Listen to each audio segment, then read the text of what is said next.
Okay, class. So, we will discuss this time PAS 20, all about government grants. Okay, so proceed na tayo. So, straightforward lang yung magiging discussion natin, class, no? Kasi simple lang naman yung topic. So, as defined by PAS 20, remember, no? PAS 20, accounting standard guiding the government grants. Sabi dito, defines government grant as assistance by government in the form of transfer of resources to an entity in return for part or future compliance with certain conditions relating to the operating activities of the entity. Okay, so obviously, pag sinabi mong grant, bigay yan. Okay? And when we say government grant, bigay yan ng isang government. Okay? Take note ha, it can be a local government or government, national government dito sa Pilipinas or pwedeng international government class, no? Kung sakaling may grants na na-receive ang isang entity or isang company. Okay, not only pertaining dito sa Pilipinas but also yung mga international government kung sakali. Okay? Pasok 'yun, no? Dito sa tinatawag nating government grant. Pero let's be specific, ano ba yung mga government grants? Kasi baka mapagkamalang government grants pero dapat hindi. Mamaya dadaanan natin 'yon, okay? So, sabi dito, grants are transfer of resources from a government. Okay? Now, yung resources na sinasabi natin, it can be cash, okay, or mga non-cash assets, yung mga property, di ba? Tulad ng land or building, yan, or mga equipment, machinery, etc. Okay? That can be considered item of the government grants. Okay? So, in terms of recognition and measurement, ang sabi dito, government grant shall be recognized or shall be recorded when there is reasonable assurance that number one, the entity will comply with the conditions attaching to the grant. Of course, di ba? Sabi nga na as defined dito sa government grant, hindi yan ibibigay ng government kung hindi mo or hindi niya nakikita na mamimit mo yung certain conditions kapalit ng ibibigay nilang grant. Okay? Tama? So, ikaw as entity, di ba? As company, nakikita mo rin sarili mo na i-comply mo yung conditions na sinet ni government. Okay, para yung grant na ibibigay sa'yo, recognizable as government grant nga. Tama?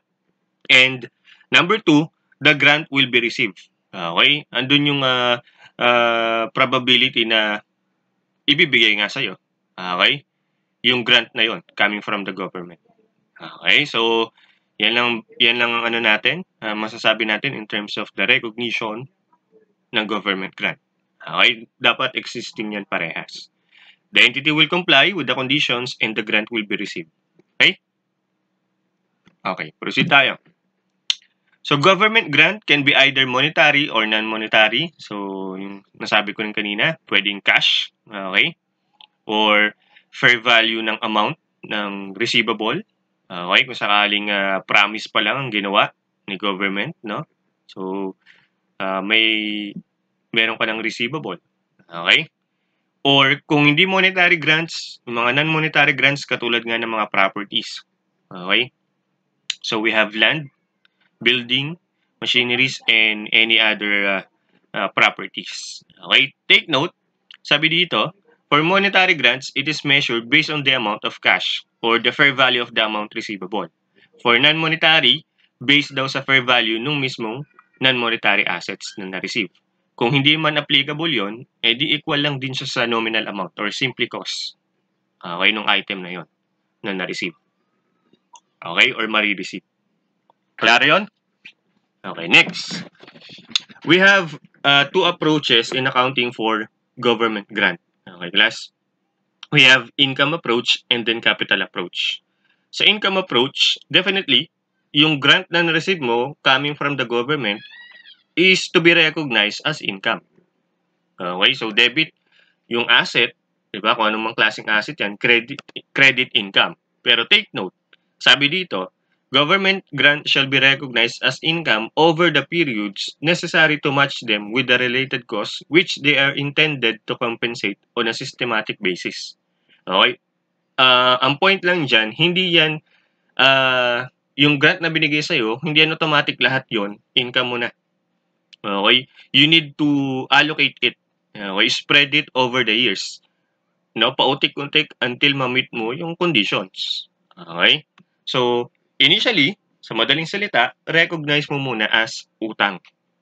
Okay, from time to time, nababawasan yan, no? Kasi partially, nami-meet mo yung conditions na sinabi ng government in giving you that grant, di ba? So, from time to time, nagre-recognize ka rin ng income. Bawas dun sa initial recording mo na unearned income, di ba? Then later on, nagiging income siya, na-spread out siya over the years. Okay? Sa past 20, ang ginagamit, no, in terms of accounting for government grant is income approach. Okay, income approach. Pero may other approach, capital approach, kumbaga direct tayong pag-record doon sa equity. Okay? So, sa madaling salita, yan ay kumbaga capital account. Okay? So, kung corporation yan, diretso yan sa share capital. Okay? Kung corporation tayo. Tama? Kung sole proprietorship, edi diretso sa owner's capital.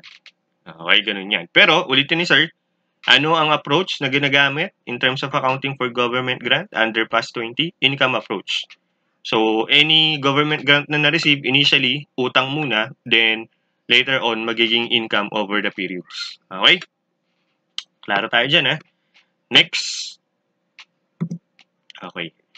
So, tandaan, ito yung mga sinasabi ni sir, no? So, we will be specific dun sa mga government grants, no? So, PAS 20 does not apply to, okay, accounting for government grant under hyperinflationary economies. Okay, ito yung tipong minsan kasi baka isipin na government grant yon. Okay?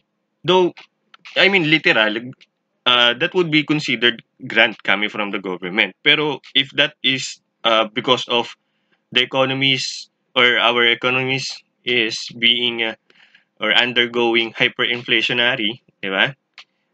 So, hindi natin masasabi yung government grant under PAS 20. Okay? Kasi accounting standards, ibang accounting standards ang dapat mag-apply dyan. And I believe merong separate accounting standards for hyperinflationary economies. Yun ang mag-apply instead na PAS 20. Okay, yung government grant. Okay? Tax benefits such as income tax holidays and investment tax credits, hindi rin yan matuturing as government grant. Okay? It's all about taxation. So, wala tayong kinalaman dyan. Okay? Government participation in the ownership of the entity. Okay, so just in case, no, may control yung government dun mismo sa entity. Okay? In terms of their operation, di ba? In terms of their financing activities, hindi natin masasabing government grant din yon. Okay? That would be another scenario, another story. Okay, kasi kung may government participation, may government control doon sa entity, baka yung entity na yan,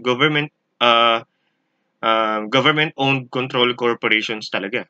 Okay, may control sila.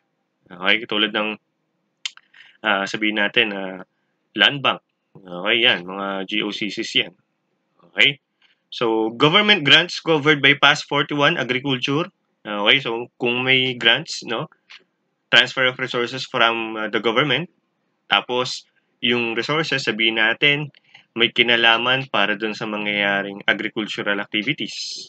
Okay, hindi yun pasok dun sa tinutukoy nating mga rules, okay, guidelines sa government grants under PAS 20. Bagkus, ang mamamayani, okay, na accounting standards na pagbabasingin natin, PAS 41, agriculture. Kasi it is related sa agricultural activities na. Okay? So, tandaan i-familiarize, okay, itong mga binanggit natin, no, na pwede natin mapagkamalang as part of the government grants under PAS 20. Now, ano yung example ng mga government grant na masasabi nating pasok sa PAS 20? So, a simple receipt of cash. Okay, tapos kailangang i-meet yung certain conditions, okay, na isa-set ng government. Okay, with the exception nito. Kasi definitely sinabi na niya hindi yan kasama sa PAS 20. Okay, for example, naka-receive ka ng cash. Okay, bibigyan ka ng government grant na cash. Tapos, ikaw na company, syempre dapat related sa service or operation mo yung gagawin mo, no? Kapalit niyan, no? Sabi ni government, o sige, bibigyan ka namin ng government grant for 3 years, kailangan mag-incur ka ng mga expenses na kung saan ang expenses na i-incur mo ay may kinalaman sa service mo. Sabihin na natin, ang company mo ay bus company. Okay?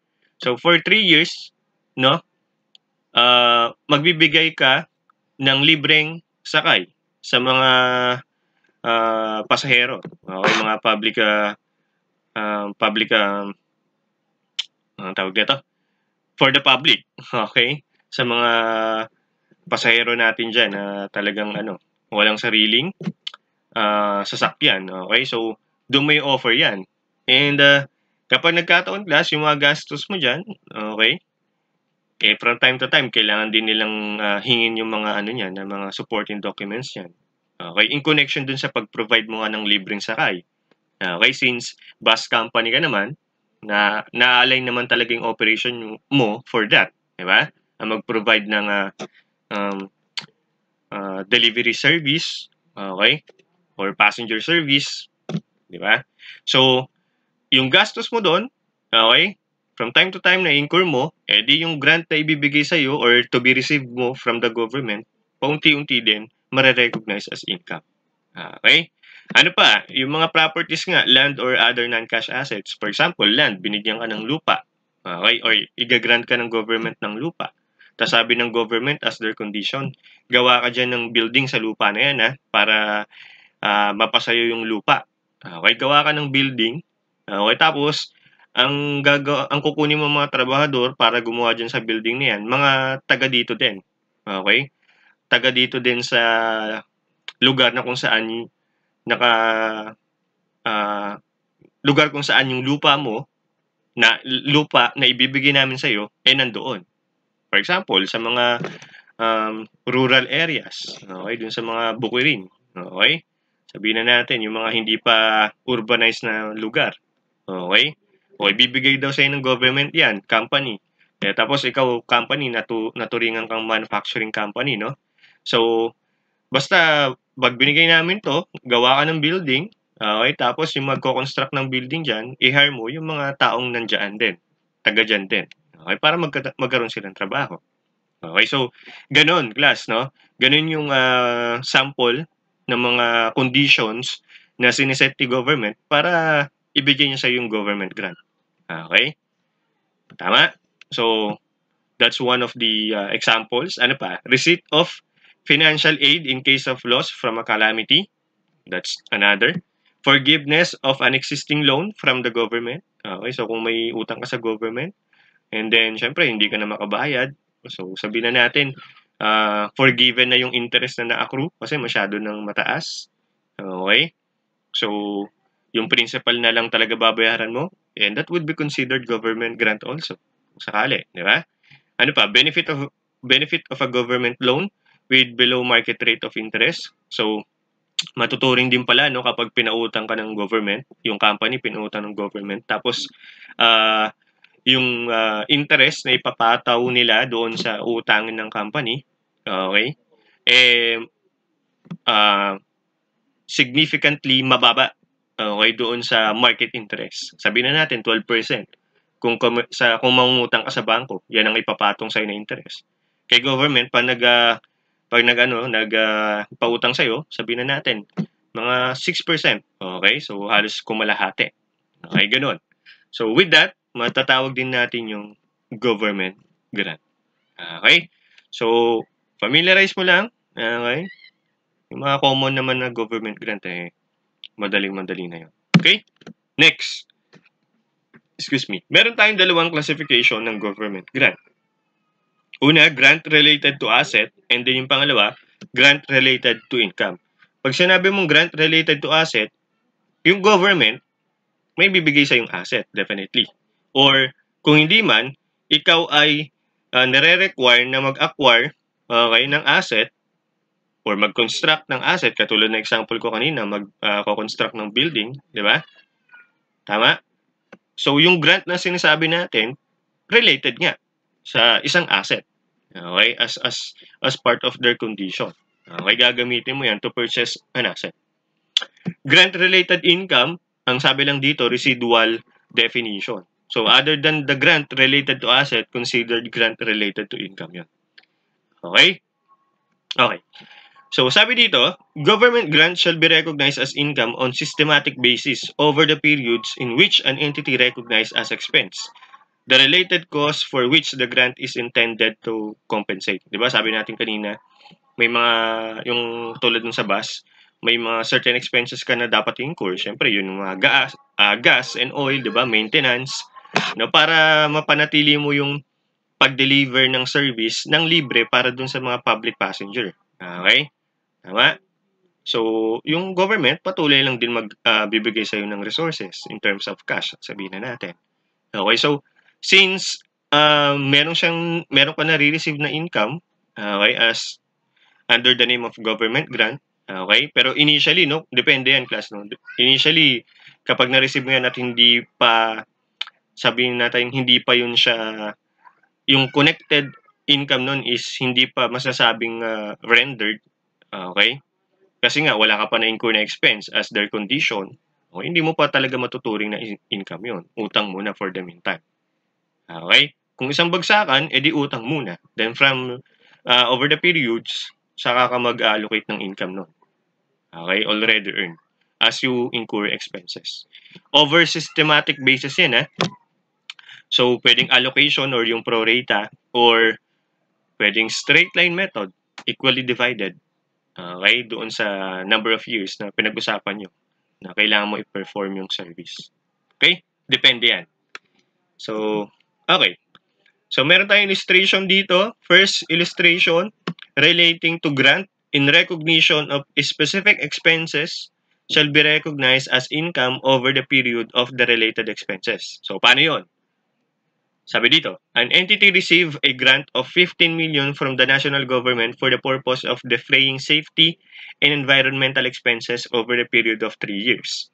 Okay, so kailangan nilang gumastos, no, ng mga kailangan gastusin, syempre, when related to safety and environmental expenses. Okay, malamang ang business niya, sabihin na natin, may kinalaman sa tourism.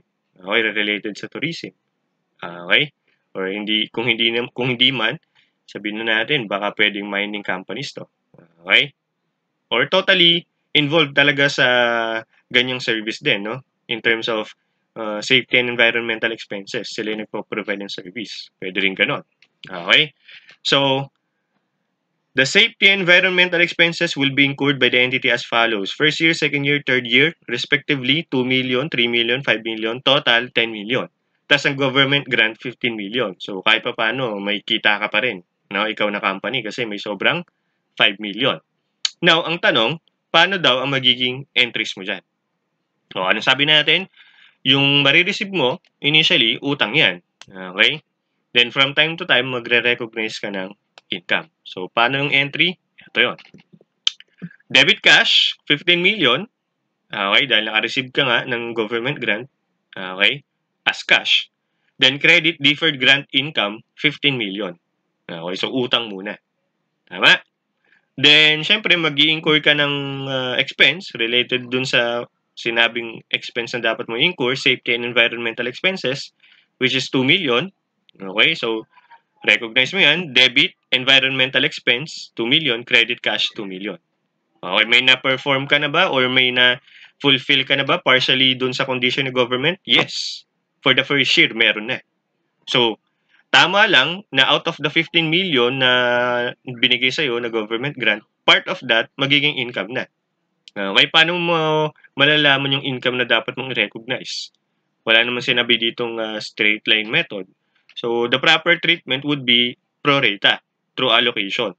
Okay, ito yon. Kaya nakuha itong debit deferred grant income and then credit grant income kasi nga may na-incur ka na expenses as partial tawag nito, partial commitment mo, no, doon sa conditions. So, 3 million, ito yan. First year, 2 million ang gastos mo over the total expected expenses na mga gastos mo na 10 million. Times dun sa grant income, or sorry, government grant na na-receive mo, 15 million. So, the corresponding income related dun sa first year incurred expenses mo, 2/10 times 15 million will be 3 million. Okay? So, ganun lang, kasimple class. Okay? Second year, ano magiging entry mo? Okay, so, second year, environmental expense ulit, credit cash, pero syempre, ito na yon 3 million. Second year na tayo eh. Tapos, uh, mag, uh, ang tawag nito, mag-earn ka na ng portion ng income, no? Na already earned mo, syempre, doon sa natitirang deferred grant income. So, out of the 15 million, na-compute na natin yun, no? 3/10 as pro rata, meron kang 4.5. So, another 4.5 na dapat mo i-recognize. Debit, deferred grant income, 4.5. Credit, grant income, 4.5. Okay, since 3 taon lang to, syempre, the residual pertains na sa third year. Or kung ayaw mo pa rin, yung pro rata pa rin. Okay, papares lang naman ang sagot yan. Okay? Pero lang kasimple class. Next, how about kapag ang grant related daw sa depreciable asset? Okay. Sabi dito, grant related to depreciable asset shall be recognized as income over the periods and in proportion to depreciation of the related asset.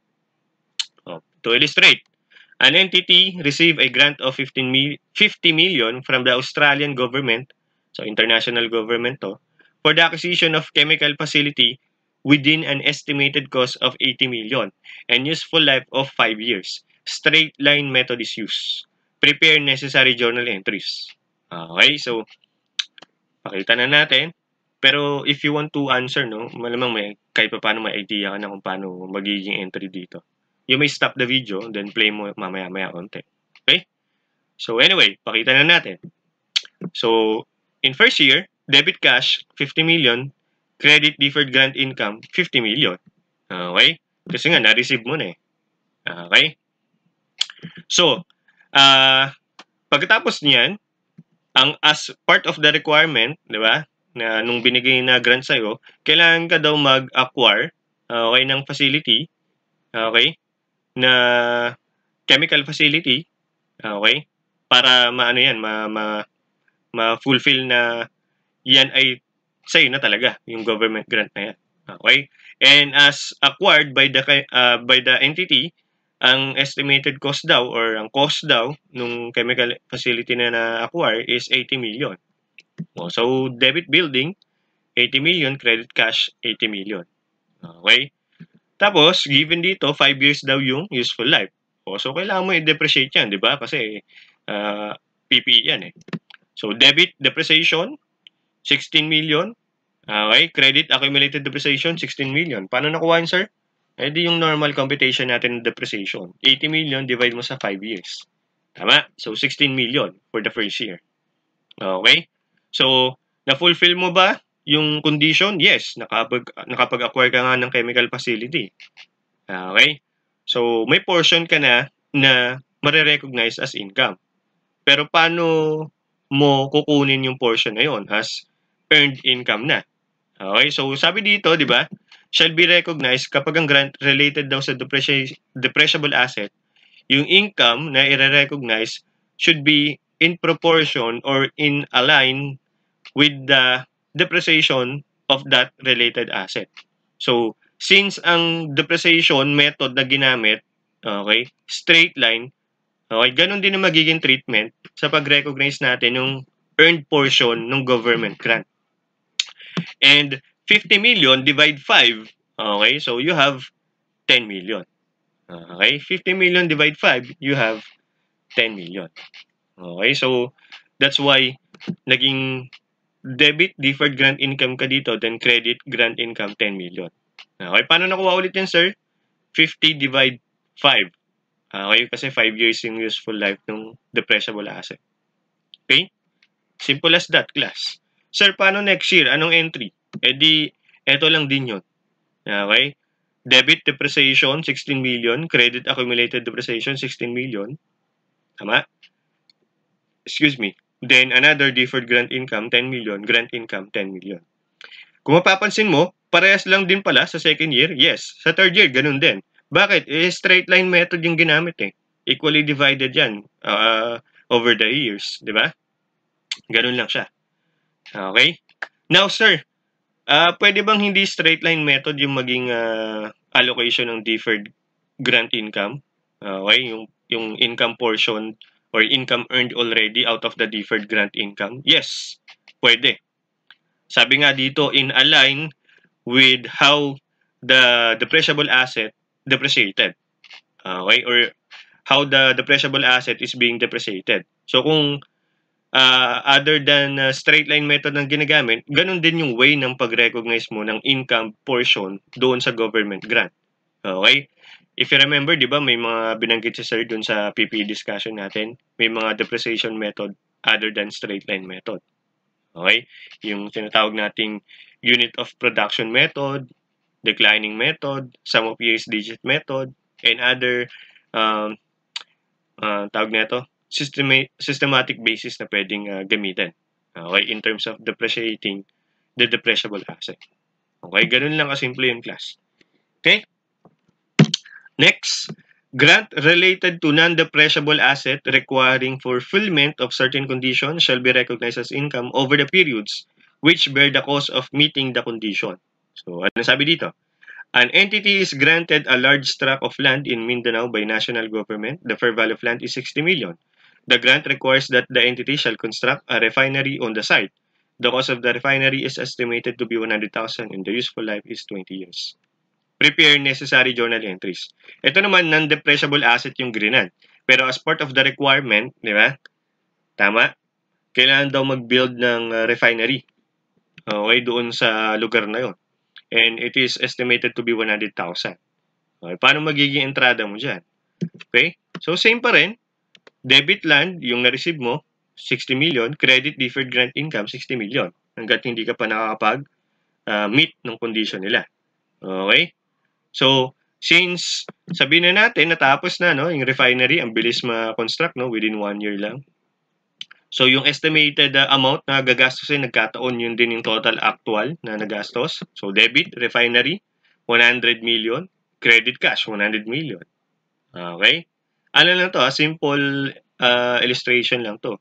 Pero kung, di ba, kung isipin mo, class, sa totoong buhay, tas pinapakonstruct ka ng refinery, okay? Maaaring hindi naman matapos yan ng isang bagsakang taon lang. Okay? So, parang ang point is, sir, kunyari, may land ka, no? May government grant na binigay sa'yo. Yung government, sabihin na natin, non-depreciable asset. Okay? Tas may refinery. O nga, may building na pinapakonstruct sa'yo. Hindi mo pa natapos yung pag-construct ng building within that year. Within the same year kung kailan nabigay sa yung grant. Okay? Question. Meron ka na bang dapat i-recognize na grant income in that year? Okay? As earned? Wala pa, syempre, kasi hindi mo pa na-meet yung condition. Hindi mo pa nga tapos. Okay? Yung construction ng refinery. Wala kang depreciation, wala ka ring earned portion ng government grant na binigay sa'yo. Okay? Kung sakaling nga hindi mo pa na-meet yung condition, kung sakaling hindi mo pa na-construct or natatapos i-construct yung refinery. Kung nagkataon next year, natapos na, di doon ka lang magre-recognize. Doon lang mag-i-start yung over the years computation ng income na earned na out of the total deferred grant income. Okay? So, dito, it is being assumed na okay siya. Tapos siya within that year. Kung kailan binigay yung land. Okay? So, debit refinery, 100 million. Credit cash, 100 million. So, we need to depreciate it. So, depreciation, 5 million. Credit accumulated depreciation, 5 million. Paano nakuha yan? 100 divide 20 years. Kasi yun yung useful life. Tama? Walang sinabing method, no? So, we assume straight line method yan. Okay? 100 divide 20 is 5 million. O, syempre, based sa illustration, we assume na finish yan. Okay? So, may karapatan ka na mag-recognize ng earned portion doon sa government grant mo. Okay? Which is in line din doon sa ginawa mong pag-determine, no, nung depreciation. Okay? So, we have 3 million as debit, deferred grant income, and grant income credit. Okay, paano nakuha yan? Ganun din. 60 million, yung land na greenan sa'yo ng government, divide mo by 20 years. Okay, so kumbaga, align lang din. Okay? So, klaro yan ha? Next, the grant that becomes receivable as compensation for expenses or losses already incurred or for the purpose of giving immediate financial support to the entity with no further related costs shall be recognized as income for the period in which it becomes receivable. Okay, so may mga times kasi class, lalo na kung ano yan, mga sakuna. Yan. Di ba? Pag may mga sakuna dyan, automatic, that would be considered income. Kasi wala ka namang kailangang kondisyon na i-meet dyan. Okay? Tama? Yung immediate financial support coming from local government, national government, or international government, kung sakaling may na-receive si corporation or si company. Okay? Out of the, sabihin na natin, earthquake na nangyari. Okay? Baha. Okay? Or kung anumang massive losses. No? Hindi lang, syempre, affected yung mismong company. Lahat. Dun sa lugar nila. Kung sakaling ganun, okay? Makaka-receive ka ng grant, immediately, i-recognize mo yan. As soon as that grant would become receivable. Okay? As soon as that grant would become receivable. Kahit hindi mo pa siyang nare-receive, yes, pwede na. Okay?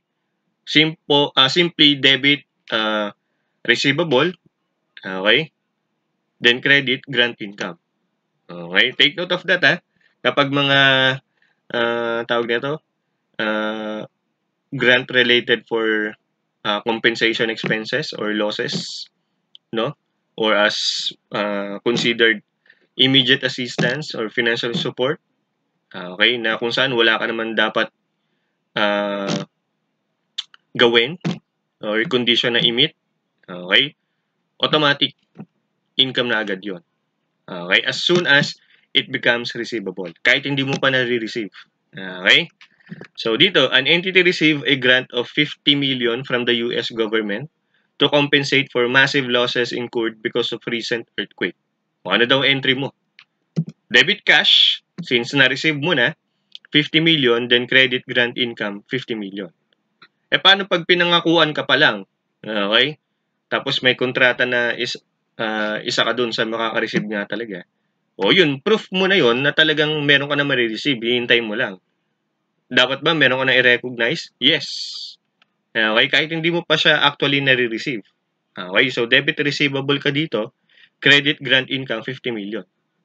Okay? To give you immediate financial support, pwede mo na i-recognize yun with no other conditions na kailangan mong i-satisfy. Okay? Klaro yan, ha? Okay.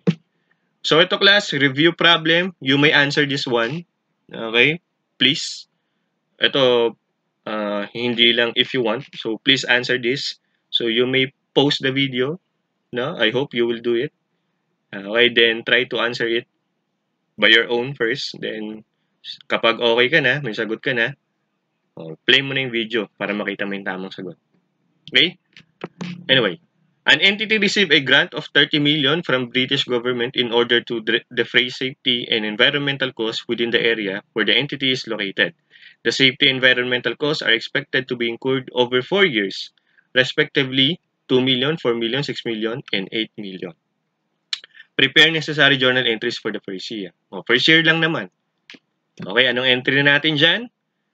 Okay, debit. Pakita na nga natin. Debit cash, since cash yung government grant. Credit deferred grant income, 30 million. Okay? Utang muna, unearned muna. Then credit, Then again, another debit, deferred grant income. Then credit grant income, 3 million. Okay, kung paano nakuha yan, ito yan mamaya. Then debit again, environmental expense, credit cash, 2 million. Okay, first share lang naman ang concern natin eh. So, yung incurred expenses for the first year, yun lang i-recognize natin for that year. Okay? Tapos, yung kaakibat na earned portion ng government grant, in relation lang din dun sa na-incur natin sa first year. Okay? So, okay tayo dito. Okay din tayo dito. Bakit, sir? Paano ba nakuha yan? Ito yun. Okay, magkano ang total expected expenses to be incurred? Merong 2 million, 4 million, 6 million, 8 million over the 4 years. So in totality, meron kang 20 million. So i-prorate mo lang 'yan doon sa na-incur kada taon. Since first year tayo, so 2 million tayo. 2 million over 20 times the total amount of the government grant, which is 30 million. So, ang lalabas na earned portion mo for the first year, 3 million. Kaya ito yung naging entry mo. Tama? Respectively, in the second year, third year, fourth year, okay, ito na lang magiging entry mo related dito. Okay?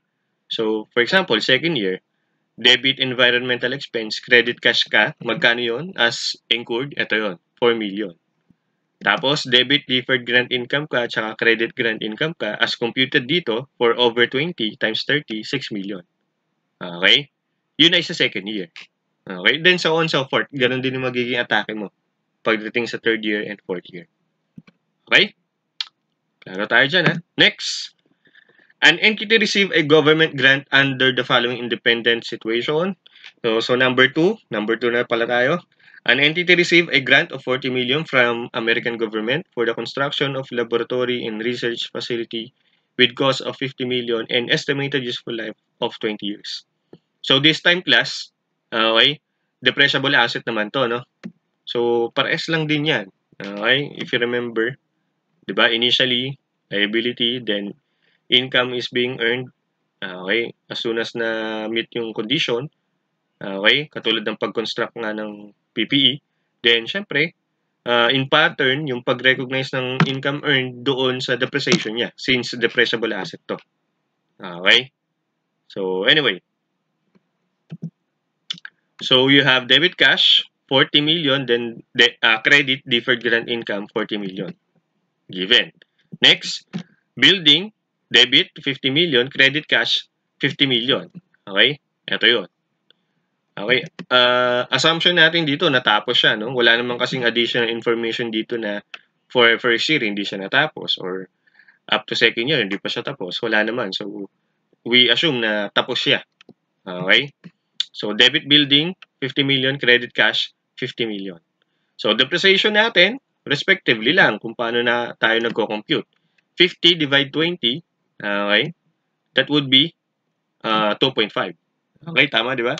50 divide 20, 2.5. So, debit depreciation, 2.5. Credit accumulated depreciation, 2.5 million. Okay? So, in pattern, doon sa depreciation method na ginamit, yung pag-recognize ng income earned. Okay, so, 40 million, dinivide din sa 20 years. So, debit, deferred grant income, 2 million. Credit, grant income, 2 million. Okay? Second year, third year, fourth year, and hanggang 20 years, magiging parehas lang din to kung entry na to. Okay, kasi nga straight line method ang ginamit natin dito. Wala namang specific depreciation method. So, yan yung general kasi. Kung wala, di ba? So, that's why straight line. Okay? Klaro yan, ha? If you notice, ano lang tayo, binibilisan lang natin, no? Kasi simple lang naman ang mga discussion dito sa government grant. Next, an entity is granted a large tract of land in Cordillera by the Philippine government. The fair value of land is 50 million. The grant requires that the entity shall construct a factory and employ only personnel residing in the Cordillera region. The cost of the factory is 80 million with useful life of 25 years. Prepare necessary journal entries for the first year. You may stop the video, then try to answer it first. Okay? Kung hindi kaya, pero I hope kaya naman kasi nakapag-discuss tayo kanina sa illustration, masagutan nyo at tumama. Okay? So, pakita na natin. Debit land, credit deferred grant income, 50 million. Okay? Kasi land yung binigay. Okay? Based tayo sa fair value, ha? Okay? Panagkataong binigyan ka ng cost and fair value, dun tayo sa fair value kasi given naman. Okay? Kung cost lang, edi cost lang ang magiging basehan natin. Okay? Okay, then sabihin na natin natapos yung pag-construct ng building. So, debit building, 80 million. Credit cash, 80 million.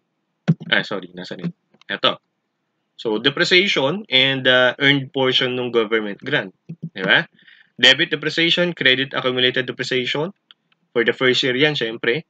80 divided by 25 years, di ba? So, you have 3.2. So, yung earned portion ng government grant, ganun din. 50 million, since land yan, okay? Hindi porket non-depreciable, hindi mo na siya, tawag nito, i-allocate as earned portion kada taon. Okay? I-allocate mo din yun, class, ha? Okay? Hindi naman natin dine-depreciate yung land. Okay? Ang dine-depreciate natin yung building. Pero ang point natin, since that would be the requirement, di ba, in connection doon sa condition, para mapasa kanya talaga to, maibigay yung titulo na itong land kay company, kailangan mag-construct siya ng building. Since meron tayong expenses out of that construction ng building na kung saan ma-allocate natin over the period, which is depreciation, ganun din yung pagtrato natin dun sa government income as earned. Okay, kailangan may allocation din. Okay, so yung pattern din dun sa depreciation na nangyari. So 50 million divided by 25 years, so you have 2 million. Entry, deferred grant income, debit, then credit grant income, 2 million. Okay? Klaro tayo dyan? Next. An entity received a grant of 10 million from the Australian government to compensate for massive losses incurred because of recent earthquake. So ito, immediate financial support to. Wala namang sinabing conditions na dapat gawin ng corporation or ng company. Anong entries natin for that? Since naka-receive ng cash, no? Obviously, ang sinabi niya, receive a grant. So, debit cash, 10 million. Credit grant income, 10 million. Pero ulitin ni sir, no? Kung sakaling ano lang dito, okay? Ang word dito, sabihin na natin, promise, no? Receive a promise from Australian government. Okay? Kung saan talaga reasonably nagagawin ng Australian government ang pagbibigay. Okay? Instead na cash, pwede mo nang i-recognize yun as grant income. May grant income ka na, pero at the same time, since wala ka pa na-receive na cash, okay, promise pa lang, receivable tong debit mo dito. Okay? That would be in relation doon sa mga mga immediate financial support or yung mga sinabi natin kanina. Yan, compensation for expenses or major losses. Okay? Anyway. Next. Anong next? Okay. Repayment of grants. A government grant that becomes payable is treated as change in accounting estimate and accounted for prospectively. Ano ibig sabihin ng repayment of grants, sir? Ito yung pagkakataon na kung saan, di ba, may condition yan na dapat mong i-meet. Hindi mo na-meet. Or totally hindi mo siya na-meet. Okay, so may portion doon na kung saan, sabihin na natin, since hindi mo totally na-meet, meron kang penalty. Si government, papatawang ka ng penalty. Okay, lalo na kung nabigay na niya lahat at the start. Okay, in terms of recognition ng income, syempre, pautik-utik mo yung nire-recognize. Pero since hindi mo na nga nagagawa or hindi mo na namimit yung conditions, papatawang ka ngayon ni government ng penalty. The worst, pwede pa niyang bawiin. Okay? Bukod sa may penalty ka, the worst, pwede pa niyang bawiin kung ano man yung binigay niya sa'yo. Di ba? Now, in terms of accounting, anong treatment natin dyan? The repayment of a grant related to income is deducted from the related deferred income balance. So, di ba, initially, kapag meron tayong, sabihin na natin, simply as cash na na-receive, no, as government grant. Okay? Yan ay initially utang muna. Unearned muna hanggat hindi natin namimit. Okay? Yung conditions na gusto ni government. Okay? Nagkataon nga hindi mo na namimit or totally hindi mo na kayang mamit. Okay? So, kailangan nating bayaran yun si government. Diba? Now, yung repayment na gagawin natin would be considered as deduction doon sa previously or currently na na-recognize natin na deferred income. Okay? Yung outstanding balance na lang. Kasi, syempre, malamang ng mga unang taon meron kang na-fulfill kahit papano. So, nabawasan na yung deferred income mo over the periods. Pero, sabihin na natin, on the third year, sumablay ka. Okay? So, tapos may ginawang repayment. Okay, penalty payment para dun sa government. Bawas mo yun doon. Okay? Now, kung sumobra yon, yung bayad mo doon kay government, doon sa balance ng deferred income mo, okay, that would be considered part ng declaration natin sa profit or loss. Okay?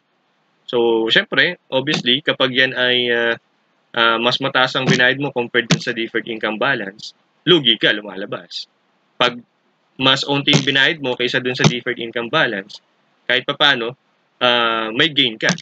Okay? Nakakabig ka pa kahit onti. Okay? Tama, di ba? Okay. Next, the repayment of a grant related to asset is treated as a reduction in the deferred income balance or an increase in the carrying amount of the asset. Okay, so for example, since may penalty kang babayaran, okay, so just like dun sa kaninang scenario, no, kung ang grant ay related to income, pwede mong ibawas siya doon sa outstanding balance ng unearned government grant income mo. Or kung di naman, doon sa asset na yan, since grant related to asset na yan, malamang merong pinapagawa sa'yo or pinapa-acquire sa'yo na asset. Okay?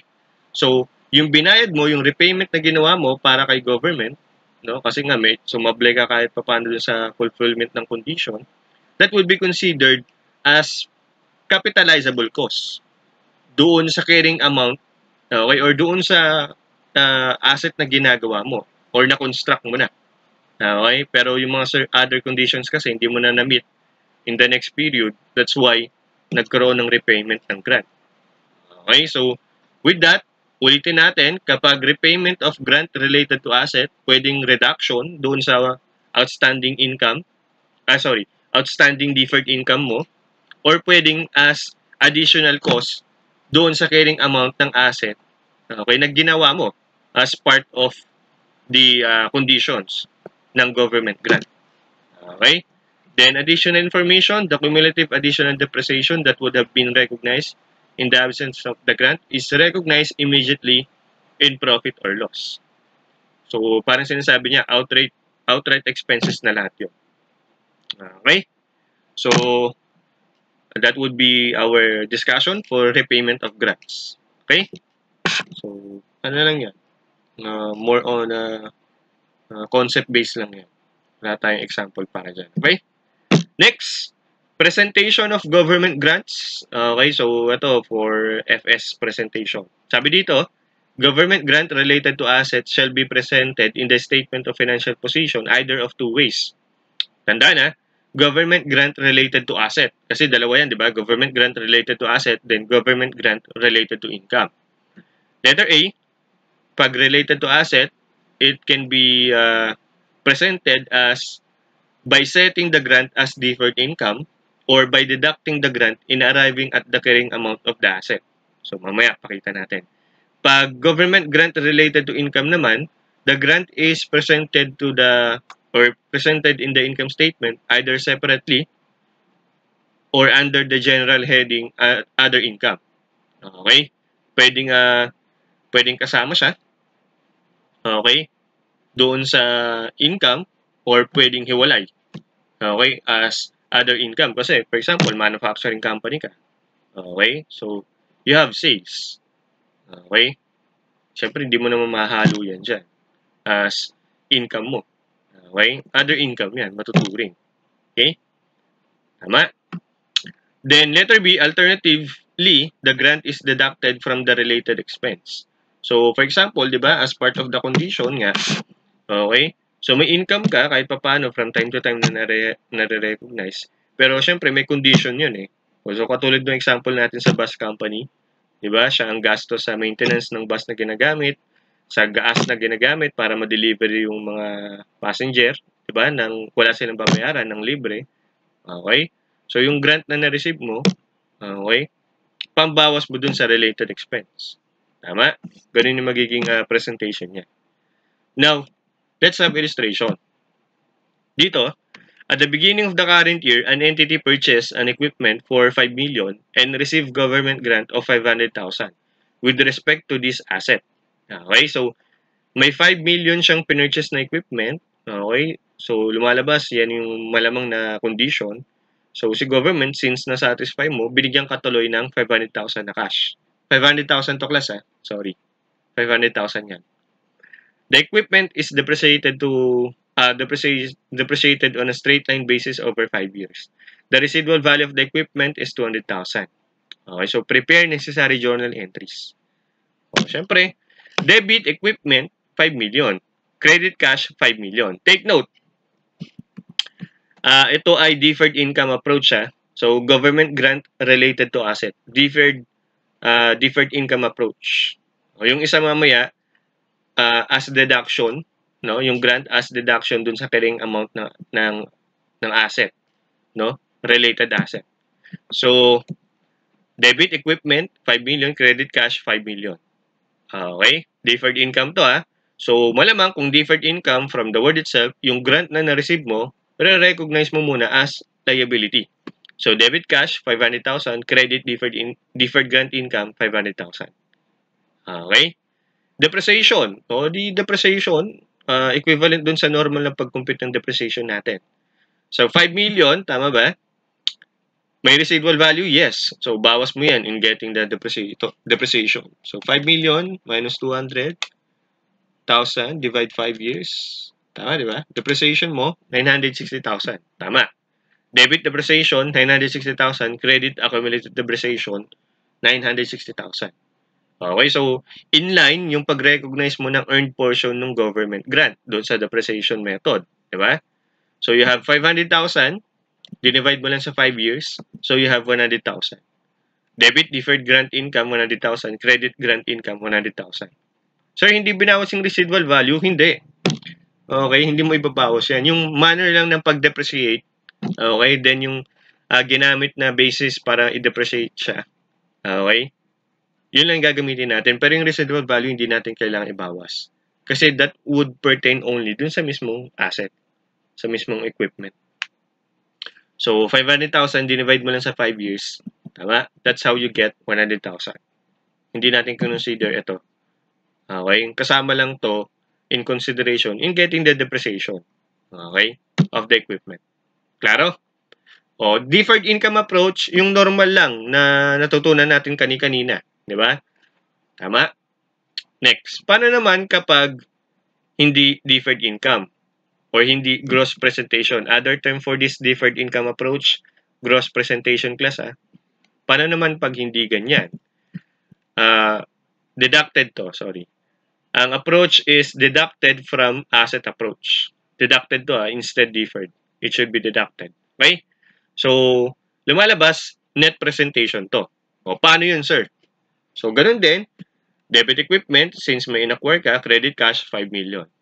Pero if you will notice, class, yung grant na na-receive from the government, debit cash, 500,000, credit, instead deferred grant income, ang credit natin, equipment. Okay, deduction, kaya nga, deducted from asset approach. Yung government grant, bawas doon sa asset, related asset, na in-acquire mo as condition ng government grant. Okay? Binawas mo yung grant na na-receive mo. Okay? So, debit cash, 500,000. Credit equipment, 500,000. So, wala kang i-recognize over the period ng earned portion nung government grant income mo. Kasi nga, wala ka naman na-recognize initially na liability for that. Diba? Kasi binawas mo doon sa asset. Related asset. Okay? So, entry mo lang, debit depreciation expense, credit accumulated depreciation, 860,000. Paano nakuha yan, sir? So, you have 5 million. Tapos, take note, yung government grant na na-receive as deduction daw. So, minus 500 ka. So, ang actual cost lang talaga ng equipment na na-acquire mo, 4,500,000. Net by the government grant received. Okay? Tapos, kung may given na residual value, di gamitin natin. Per problem, meron, di ba? So, minus 200,000 to get the depreciable amount. Then, divide mo sa 5 years. Okay? That's how you get 860,000. Okay? Klaro tayo dyan, Klaro tayo dyan. Next. Okay, in terms of presentation, ganito lang yan para mas maintindihan mo, di ba? Yung equipment, 5 million. Tama? Sa net presentation, ganun din. Sorry. Hindi magiging parehas. Okay, kasi nga net yan eh. So yung 500,000 na nakuha mo, lalabas, net na siya. Okay? Ibabawas siya. Okay, so sa gross presentation, yung buong amount na equipment, sa net presentation, awas yung government grant na na-receive, 4.5. Okay? Accumulated depreciation for the first year, as computed kanina sa gross presentation, 960,000. Sa net presentation, as computed din kanina, 860,000. So, carrying amount nung related asset, 4,040,000 para sa gross presentation. Sa net presentation, as computed, 3,640,000. Okay? Sa gross presentation, take note, kanina, meron tayong na-recognize na deferred government grant, di ba? Initially. Then, from time to time, mababawasan yon ng earned portion. Kaya mapapansin mo, meron din tayong presentation ng liability pag gross presentation. Okay? So, deferred government grant, 500,000 nung una, nabawasan ng earned portion na 100,000, di ba? Ito yon. Ito yun, di ba? Tama? Tapos, tsaka ito. So, lumalabas ang deferred government grant mo na lang 400,000. Sa net presentation, wala. Kasi nga, binawas mo na. Agad-agad. Bawas sa cost ng equipment. Yung grant na na-receive mo. Okay? Klaro? Sa statement of comprehensive income, okay? So, may other income ka, no? Related dun sa earned portion mo, under gross presentation, related dun sa earned portion mo ng government grant, 100,000. Then, yung recognized depreciation expense mo for the related asset, 960,000. So, in effect, ang net effect niya, bawas ng 860,000. Sa net presentation, wala ka na ipapakitang other income. Kasi, wala kang na-record initially na deferred income. Okay? So, lahat yun, inawas mo na dun sa cost ng related asset. So, in effect, depreciation expense lang papakita mo. 860,000. Okay? Pero, syempre, obviously, hindi yan same sila, no? Kasi nga, yung 500,000 kanina na nakuha, binawas dun sa cost. So, may effect yun sa depreciation na kukumputin mo. Okay?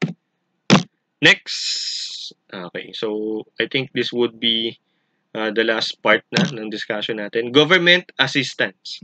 Sabi dito, action by the government designed to provide an economic benefit specific to an entity or range of entities qualifying under certain criteria. The essence of the government assistance is that no value can reasonably be placed upon it.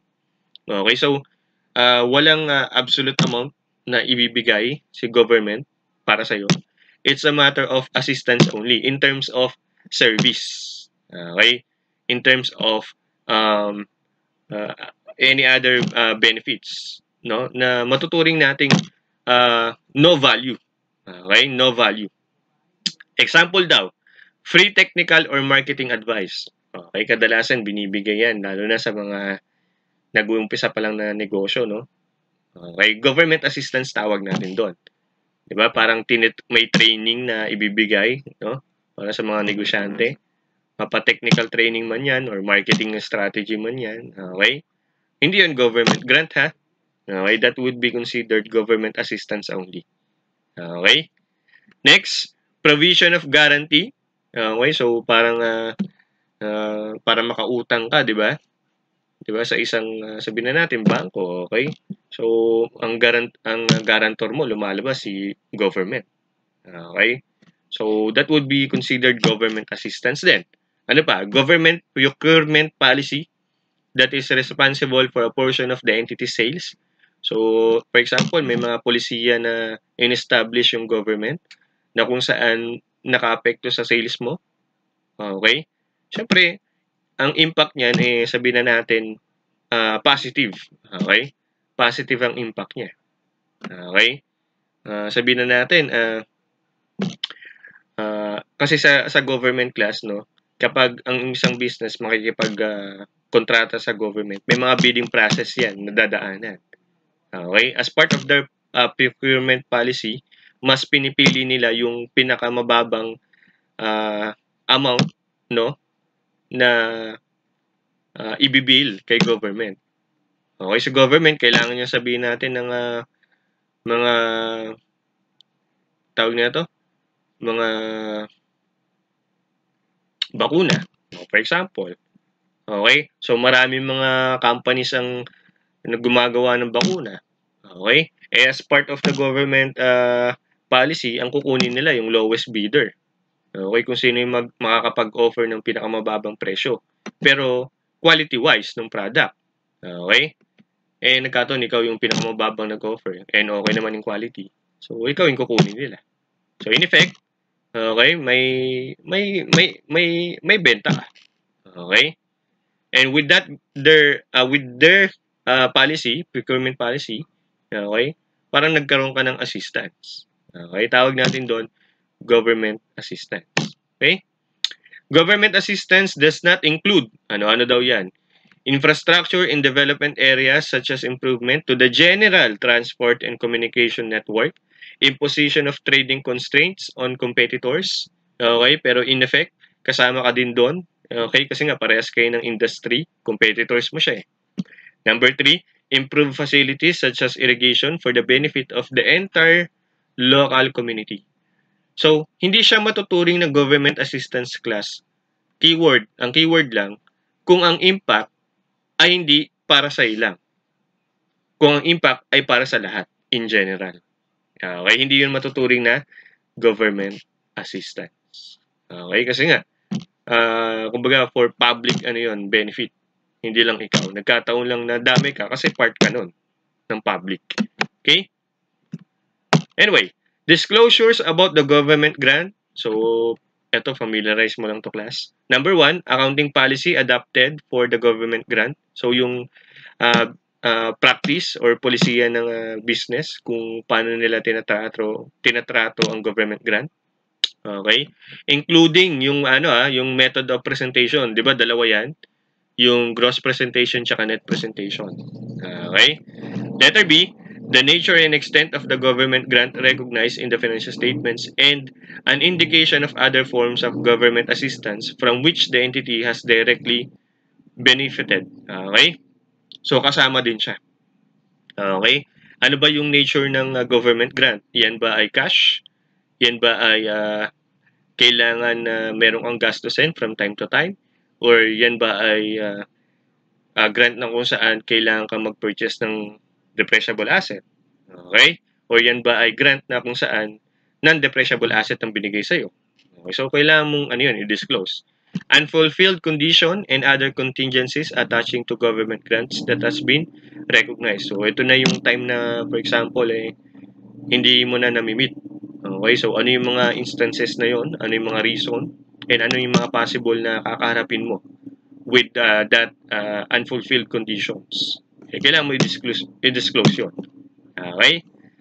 Note lang daw, hindi daw not required to disclose the name of the government agency that gave the grant, okay, along with the date of sanction of the grant by such government agency and the date when cash is received in case of monetary grant. So, hindi na kailangan, no, kung kailan binigay, sino nagbigay, okay, yung grant. Okay, hindi mo na kailangan i-disclose. Sabihin na natin ayaw ng government na, alam mo na, alam nilang nakakatulong sila. Hindi, pero I mean, parang sabihin na natin medyo part na rin ng confidentiality yan, class. Okay? Hindi natin kailangang maging specific. Okay? As soon as alam natin na merong government grant, hindi na kailangang ipakita pa kung sino yun. Okay, i-disclose. Okay? Okay. So, review questions lang tayo, class. You may post the video, then play it if you have the answer already. Government grant shall be recognized when there is reasonable assurance that A, the entity will comply with the conditions of the grant. Grant yan, ha? B, the grant will be received. C, the entity will comply with the conditions of the grant and the grant will be received. D, the grant must have been received. The answer would be letter. Very good. Letter C. Okay? Letter C. Both. Dapat yung entity kayang i-comply yung condition at the same time yung grant talagang marireceive. Okay? Tama, di ba? Anyway, next. This government grant whose primary condition is that the entity shall purchase or construct asset. Okay, asset. Okay, anong klase ng grant yan? Grant related to asset, of course. Okay, letter A. Okay. Next. Government grant related to depreciable asset is usually recognized as income. Okay, government grant related to depreciable asset is usually recognized as income. Okay. Letter, that's correct. Letter D, over the useful life of the asset and in proportion to depreciation of the asset. Okay, walang sinabing specific depreciation method Ang sinabi in proportion doon sa method ng pag-depreciate ng asset na yon, ng depreciable asset na yon. So B and C, mali yan. Okay, kasi may sinabi siyang depreciation method. Letter D ang tamang sagot, as in dog. Next, which of the following is not an example of government assistance? Not A. Provision of infrastructure in developing areas. B. Imposition of trading constraints on competitors. C. Free technical advice. D. A and B. Not an example of government assistance. The answer would be letter D, as in dog. A and B. Okay? Hindi yan government assistance. Balikan natin Saan ba yun? Ayan. Diba? May trading constraint. Okay? May infrastructure na dinidevelop. Okay? Hindi yan daw government assistance. Tama ba ako? Ayan. Infrastructures na dinidevelop, trading constraint, hindi yan government assistance. Yung free technical advice, government assistance yan. Okay? Saan yun? Ayan, free technical advice. Okay, so letter D. Okay? Parehas A and B ang hindi example ng government assistance. Okay? Next, which of the following statement is correct? Statement 1, the repayment of grant related to an asset shall be recognized by increasing the carrying amount of the asset. Okay? Statement 2, the cumulative additional depreciation that will be recognized in the absence of the grant is recognized immediately. Okay? The correct answer would be letter C. Both statements are correct. The repayment of grant related to an asset shall be recognized or recorded by increasing the carrying amount. Okay? Of the asset. Okay? Or pwede rin siyang as reduction. Pero ang point natin, no, may increasing na mangyayari dun sa carrying amount ng asset. Then yung cumulative additional depreciation that would be recognized in the absence of the grant is recognized immediately. Okay? 'Di ba, instead na i-spread out mo, recognizable na siya, outright na siya as expense. So letter C. Both statements are correct. Okay, class. End of presentation